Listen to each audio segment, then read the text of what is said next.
Bom, pessoal, Grafos Online é uma ferramenta de ensino que a gente desenvolveu no PET e a gente vai apresentar ela para vocês aqui agora.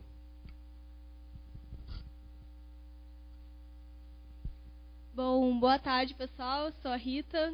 A gente faz parte do grupo PET Computação e vou apresentar um pouquinho da agenda para vocês.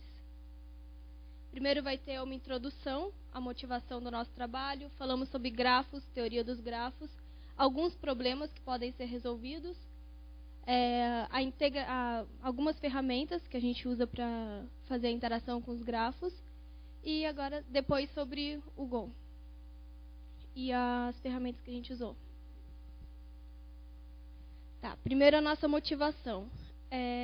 Lá na Universidade Federal de Santa Catarina, os alunos, ao cursar a cadeia de teoria dos grafos, eles tinham muito problema em aplicar isso.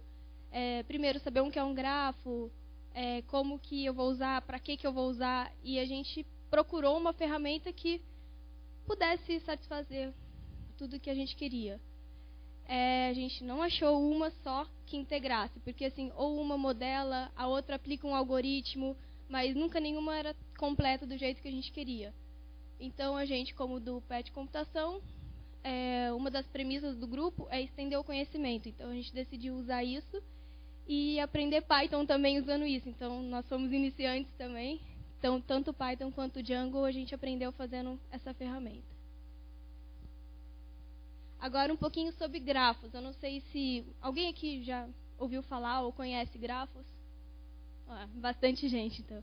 Teoria dos grafos também? Então tá, vou explicar só para o pessoal não levantou a mão aí. Então, grafos são modelos matemáticos que eles podem representar os problemas nossos do dia a dia. Então, nós temos os grafos orientados, que são esses com as flechinhas, e os grafos não orientados, que servem tanto para ida quanto para volta, por isso eles não têm orientação. E teoria dos grafos agora, um pouquinho. Ele estuda a propriedade daqueles modelos, e aplicando algoritmos da teoria dos grafos em cima, a gente consegue aí sim tirar as informações daqueles modelos matemáticos.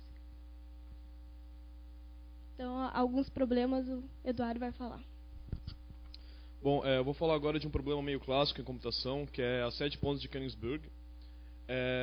Trata-se do seguinte, na cidade de Königsberg tinham duas grandes ilhas que, junto com as margens, formavam um complexo que tinham 7 pontes, né? E aí, entre os habitantes da cidade, havia uma lenda de que seria possível você atravessar todas essas pontes sem repetir nenhuma. E aí, durante muito tempo, ninguém conseguiu resolver isso, dizer se é verdade ou não. Até que Euler resolveu esse problema, fazendo da seguinte forma. Ele pegou todas essas linhas, as pontes no caso, e transformou em arestas, e a intersecção entre as pontes em vértices. Então, no caso, assim, ele analisando isso, chegou à seguinte conclusão, de que só seria possível você fazer essa façanha se cada vértice se ligasse ao número par de vértices. Então, assim, foi fazendo um modelo de grafos que ele conseguiu enxergar isso, né? E provavelmente foi a primeira aplicação real de grafos e a primeira vez que alguém conseguiu resolver algum problema. E os grafos que têm a propriedade de se ligar ao número, de ter todos os vértices se ligando ao número par de vértices, são chamados de grafos eulerianos, né? Então, então essa foi a maneira que ele conseguiu encontrar para resolver o problema. Se o grafo for euleriano, vai ser possível você percorrer cada aresta apenas uma vez, sem repetir nenhuma. Caso contrário, não.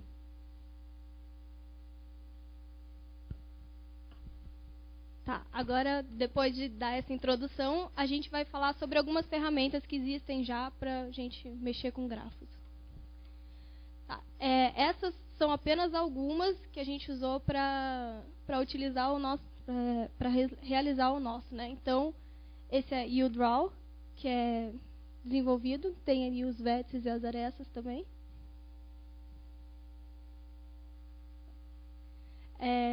Esse também, lembrando que cada um deles, tipo, o primeiro ali, ele era muito bom para modelar os grafos. Nesse daqui, você não precisa entrar numa entrada de texto nele. Então, você só vai clicando ali com o mouse e ele já vai ligando tudo para você. Esse daqui é um pouco mais parecido com o nosso. Ele é feito em Ajax e também usando Grafis, que é a mesma biblioteca que a gente usou para desenhar. E a entrada é mais parecida com a nossa também. E esse daí foi um que a gente descobriu faz pouco tempo, mas que a gente também utilizou, que trabalha mais com os algoritmos que a gente aplica em cima. Então, agora sim, se já tem tanta ferramenta, se elas são boas, então por que criar uma ferramenta nossa? Por que criar uma nova ferramenta? A falta de uma ferramenta só que integrasse tudo que a gente queria. A modelagem dos grafos, os algoritmos e também que fosse uma ferramenta didática. A confusão didática dos alunos ao extrair as informações. Que você pega, coloca o grafo, tira os algoritmos de cima dele, mas você não sabe o que um algoritmo significa, por exemplo. Então, isso a gente tentou resolver também. E a dificuldade de manipular os programas. A gente tentou fazer o mais intuitivo possível para você não ter problema, nem de instalar, nem nada. Por isso que ele é online também. E agora, falando sobre o Grafos Online, que é o nosso. Ele é capaz de criar e editar os grafos. Ele tem um detalhamento das principais características do grafo. Por exemplo, o vértice, quantos vértices tem, as arestas, um monte de características que a gente lista. Ele pode interagir no modelo que você cria pelos algoritmos que a gente tem lá já. E a descrição dos algoritmos para facilitar o uso, também para evitar aquela confusão didática. E o nosso tutorial de como usar a ferramenta. Tipo, mesmo você olhando, a gente demonstrando, se vocês não conseguirem ainda, a gente tem um tutorial bem facinho.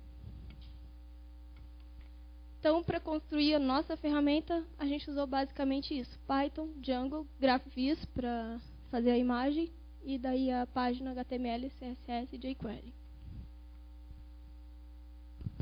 Bom, vou falar agora do funcionamento da ferramenta, né? Basicamente, é possível você fazer duas operações. Criar e editar grafos, que você põe isso na entrada do sistema, ou aplicar algoritmos, que são... Aqui a gente criou um diagrama de classe para esquematizar para vocês como é feito cada um deles, né? Aqui, criando e editando o grafo, a entrada vem pela página web, um parser verifica se está válida ou não. Caso não esteja, já retorna para a página. Caso estiver correto, ele obtém os dados do grafo e envia para a seção, armazena na seção do usuário e envia para um editor, que cria uma entrada, envia para o Grafviz e do Grafviz retorna uma imagem para a página.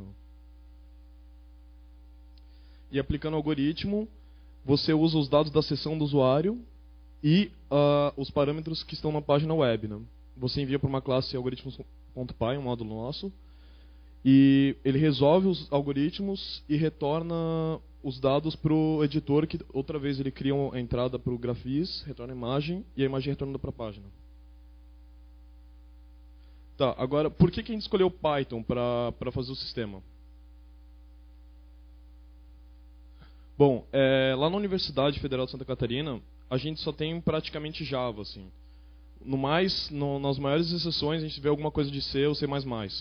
E a gente estava interessado em aprender alguma coisa diferente e que saísse dessa mesmice, assim. Então a gente se interessou bastante por Python por muitos motivos.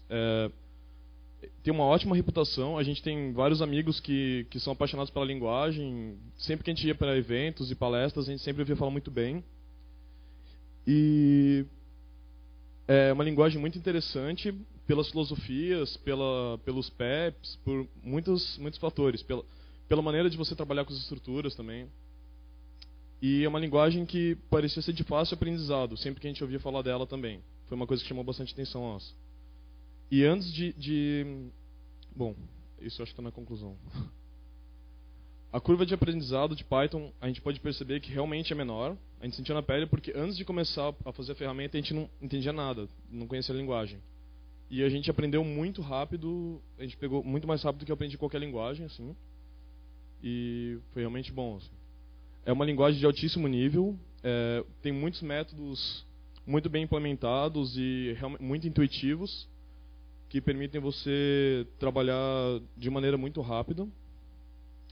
E é uma linguagem prática, principalmente devido ao fato dela ser interpretada. Porque, por exemplo, se você quer fazer um programa Hello World, basta você abrir o console e escrever print Hello World, sabe? Você não precisa criar um arquivo, criar um método, fazer o print, compilar, rodar, sabe? Tipo, é uma coisa que a gente realmente foi gritante pra gente, assim. E tem uma bela sintaxe, e além de muito açúcar sintático, assim, você pode programar de várias maneiras que você está acostumado. É realmente interessante.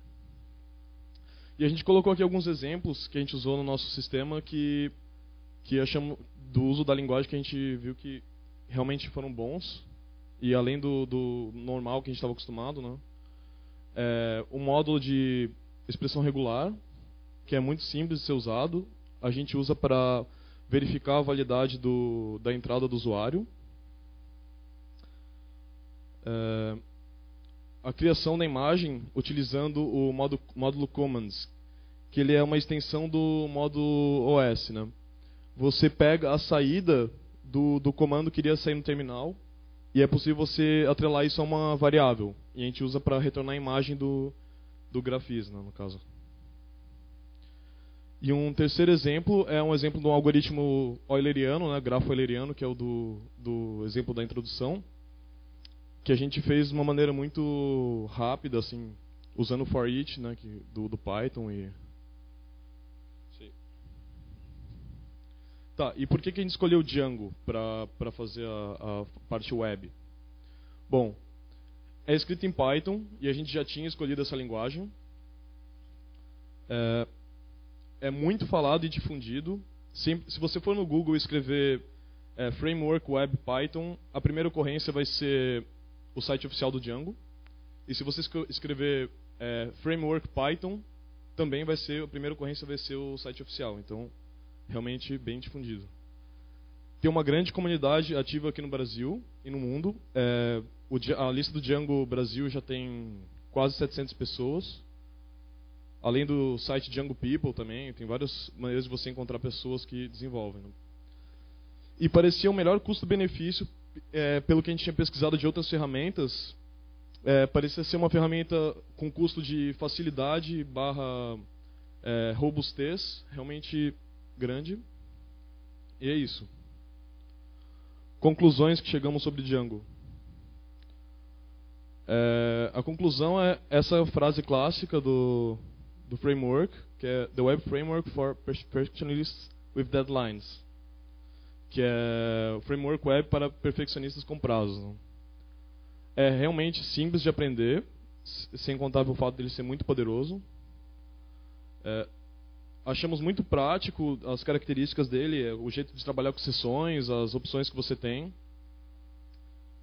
Uma grande flexibilidade que permite você adaptar o seu código sem problemas. Assim, várias vezes durante o desenvolvimento a gente mudou os caminhos do nosso, para onde a gente estava indo, e o Django sempre foi a menor das nossas preocupações, porque sempre foi muito fácil adaptar as coisas a eles.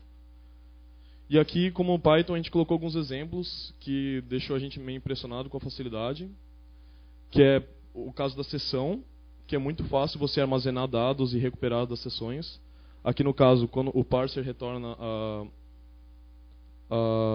as arestas e vértices depois dele reconhecer e a validade, já fica armazenado na sessão com esse comando. E uma lista na página, quando você vai aplicar um algoritmo, você normalmente usa como parâmetro um vértice.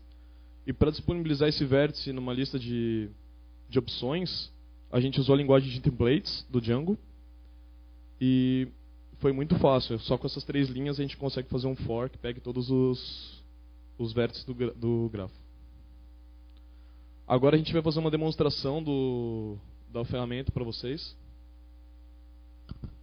Tá, uma coisa, inclusive quem tiver alguma pergunta sobre a demonstração, pode perguntar na hora que a gente já mostra para vocês.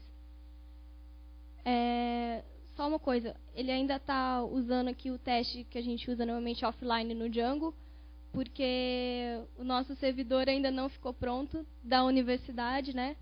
Eles disponibilizaram o servidor para a gente colocar, mas ainda tem os trâmites legais e tal, então a gente não conseguiu colocar no ar ainda. Então tá só no computador por enquanto.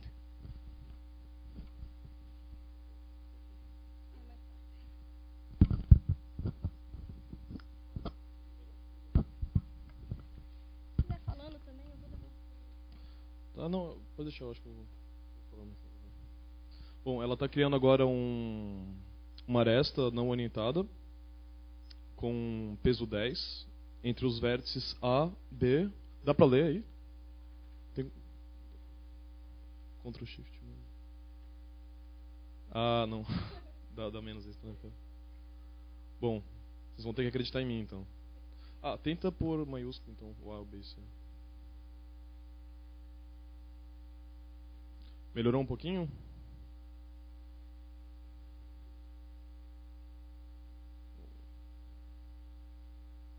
Bom, com esse comando ela declarou os 3 vértices, ela disse uma aresta de A para B, A para C, com peso 10 cada uma. E aí criou esse grafo. Agora ela vai fazer essas arestas serem não orientadas. Você muda de um traço simples para um traço e o símbolo de maior. Você transforma o grafo em um grafo orientado. E também tem a opção de você orientar só algumas arestas, né? Se você quiser que uma das arestas do seu grafo seja orientada, mas as outras não, você pode deixar da outra anotação. E aí ele renderiza como 2 arestas, né, no caso.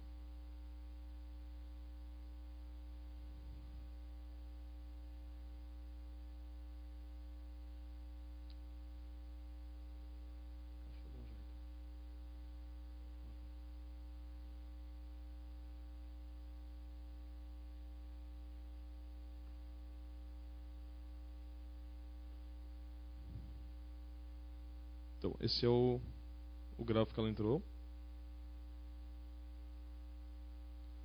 Agora, vamos mostrar uma aplicação de um algoritmo. Bom, ela selecionou o feixe transitivo direto. Aí aqui tem uma explicação. O feixe transitivo direto de um vértice V é o conjunto de todos os vértices que podem ser atingidos por algum caminho iniciando em V. Então ela vai aplicar agora o... Peraí, deixa eu ver. E daí embaixo agora, usando aquela templates, né, a gente conseguiu colocar os vértices ali embaixo. Então não tem perigo da pessoa colocar um vértice que não existe para aplicar o algoritmo. E quando o algoritmo precisa de 2 vértices, por exemplo, ou de uma aresta, que seria entre o vértice e o outro, também aparece 2 caixinhas e não deixa repetir o vértice também. Então não tem erro. Bom, acabei de descobrir que tem um problema aqui. Eu acho que tô com a versão antiga do Go. Não vai dar para funcionar, eu acredito. Vamos ver. Não listou todos os vértices. Tá com versão antiga. Bom, aconteceu com as apresentações aqui da PyCon. Normal. Vamos lá.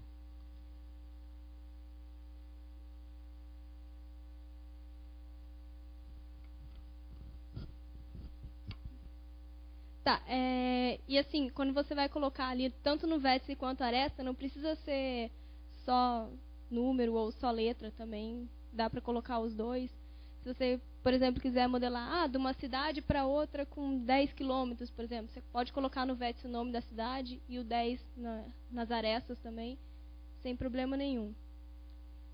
E o grande fato da gente querer fazer ele online é porque, inclusive, a gente pode, lá na UFSC, pelo menos, a gente tem wireless nas salas.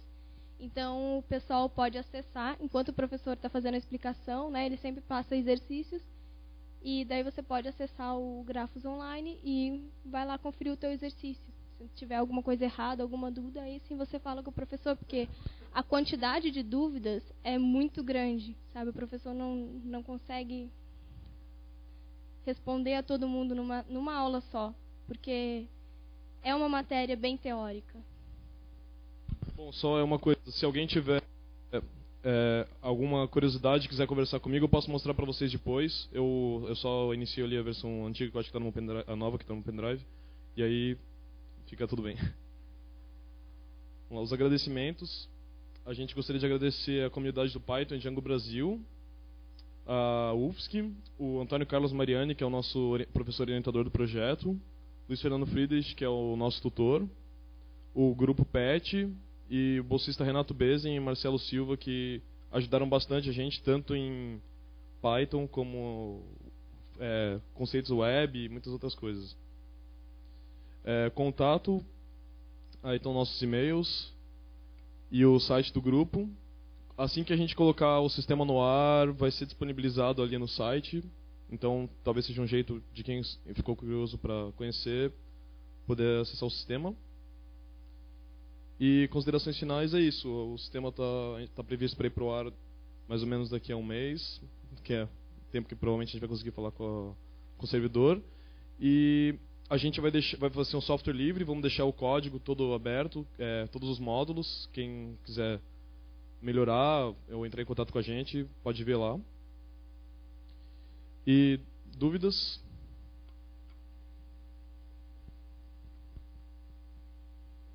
Tá, só avisando uma coisa. O professor Mariani também é o responsável por colocar o nosso site no ar. Então, um agradecimento especial para ele.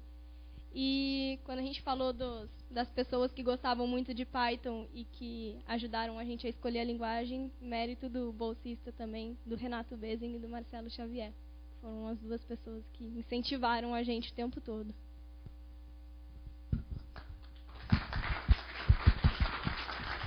Obrigado.